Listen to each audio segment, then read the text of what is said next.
Hey, welcome back to No Hype Beer Reviews. Unless it's your first time, then welcome. Please consider subscribing. If you do, hit the notification bell, get all the updates. We're set for today's video. Saturday and Saturdays I do Cellar Saturday. I drink something off the shelves behind me. Here's one for you real quick.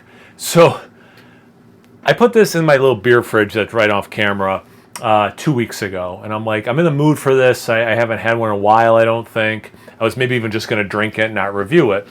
So decided today's the day. It's May 20th. And so I looked up on my YouTube account. I'm like, I wonder, when was the last time I had this? It was a year ago, like a week ago, And I'm like, when did I have it before that? The year before that. So the last 2 years, in the middle of May, I have reviewed one of these. So there's something about this time of year where I'm like, I want a Westie 12. Like, I don't do that on purpose. So I was just thinking about it on my way down here. Here's what I think it is. There must be something subconscious with me that it's around my birthday where I'm like thinking about like something special, but like I did not sit down and think to myself, and it's not even my birthday, where it's like, what beer should I drink that's like special for my birthday? But like it's the only possible explanation I can think of why it would be a couple weeks like in that realm of before my birthday to be like, I'm gonna have that same special beer. I don't know. Just thought that was weird. I thought, it's worth rambling about being in the video. Proper glassware, so it's going to taste better. This is from 2014, which will be in the title anyway. I'm going to leave a little bit with the sediment and stuff. I drink all of it, but definitely looks the part. There's definitely separation, and proteins and particulates are in there. It's a deep brown color with some red for sure. You can see, through it a little bit down here, which is why I'm able to see those particulates. About a third of a finger ahead. But it's more of just a film on top. It's taking more of the side glasses, so it looks taller than it does in the center. It's somewhere between like bone white and khaki. It's not particularly dark head. Now I kind of wish I didn't pour so much. I was just trying to hit the line, but again, I didn't pour the whole thing to even do that. Because I want to see legs and lacing, but I kind of screwed that up. Let's see. I can do it this way. Definitely some lacing. The legs are mostly clear. I was kind of curious about the legs. Anyway, it looks like a big quad. Sorry, this is a Westie 12, 2014, 11 years old. One of my favorite styles. I love this beer. Yes, St. Bernardus is also awesome and way cheaper and easier to get, obviously. But yeah, so let's get into it. It's got the plum, the huge whiff of the like dried fruits and stuff. Brown bread, molasses. It's got a dried banana. So like I was thinking when I said dried before, like dried fruits before, like raisins. It has some dates and stuff, but I do get some dried banana. Warm banana bread, date syrup, a little bit of like a caramelized sugar. No, it smells amazing. I don't know how much the wax sealing really helps or doesn't help, but I don't get any sort of cardboard. I don't get like those kind of oxidized off notes. I'm sure that has taken place. Maybe I'll get like some sherry or something in the taste, but the aroma, spot on. 11 years old, spot on. Probably the proper glassware. Anyway, let's see about the taste. Cheers.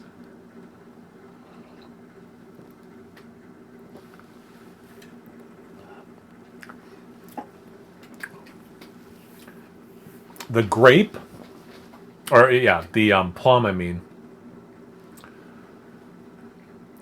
has a grape element, like grape juice. Has those dried fruits. I don't get too much banana. Huge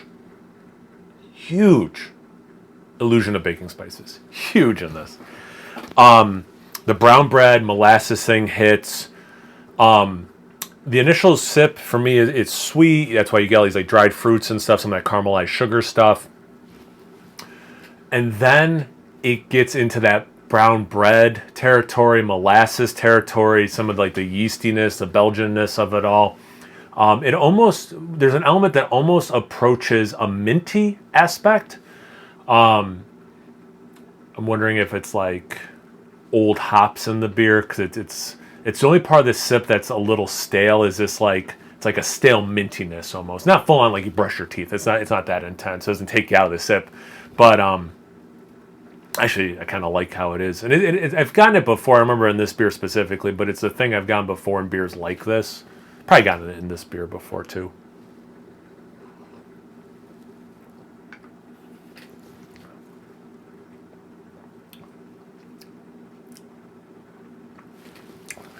Borders on a licorice note without fully going in there. I like licorice, so take that or take what I'm about to say with a grain of salt. Like, I don't think someone who hates licorice would be turned off by this, but I could be wrong. But people like me who like licorice, it's fun because it's almost licorice, and in the aftertaste, it gets even closer to licorice. Whisper of cocoa? Whisper. The tiniest amount that I'd probably be able to detect, so it's barely there.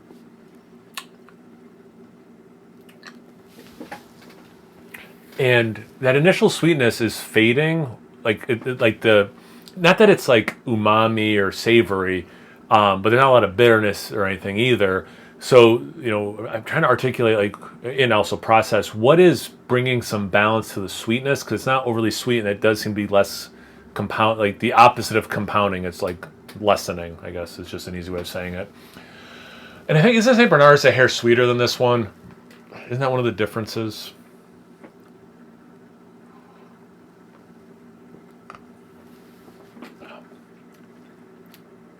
The complexity is off the charts. There's so much stuff I'm tasting that I just can't articulate.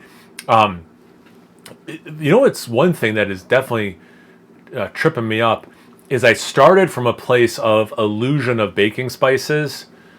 Doing this blind, I might have said, I think they did add some like cinnamon, nutmeg, maybe clove, and a little bit of that black licorice is flaring up, so maybe like a star anise, and that's how to pronounce it, fennel seed. I'll just say that because I know how to pronounce those words. Let's dump in the remainder. Oh, that got sludgy.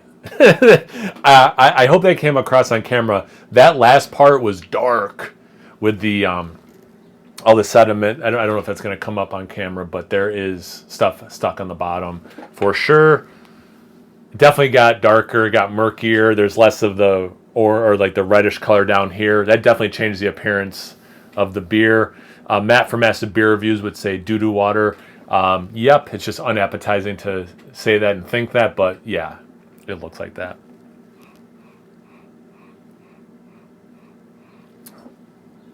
A slight more bready, yeasty thing, but other than that, it didn't seem to change the aroma radically. Those are the only things I'm getting a little bit more of. See about the taste.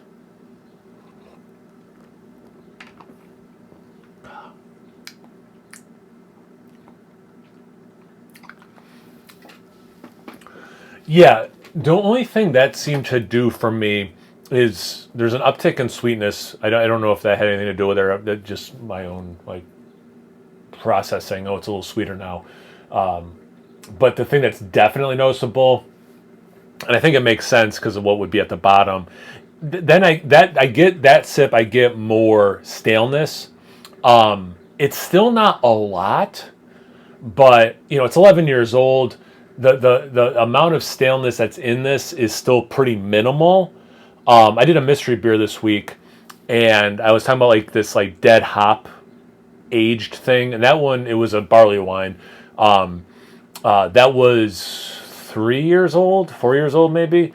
And it was like more noticeable that had age on it than this one does. I'll put it that way. That was in a can. This is a bottle again. I don't know how much the wax sealing does help or doesn't help. But anyway, yeah, I get a little bit of staleness, a little bit more of it after dumping the bottom part and all the sediment. But the other flavors doesn't seem to have radically changed.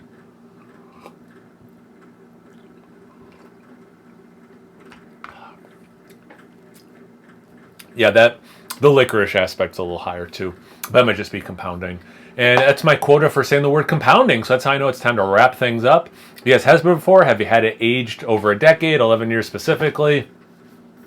What do you think of my theory of why I seem to drink this in the middle of May every year? Anything, everything, comment section below. Let's help that algorithm. Once you're done doing that, make sure you check me out on Instagram and Untapped. It's No Hype Beer Reviews of both of those places. So please like, comment, subscribe, and most importantly, imbibe. Cheers, everyone.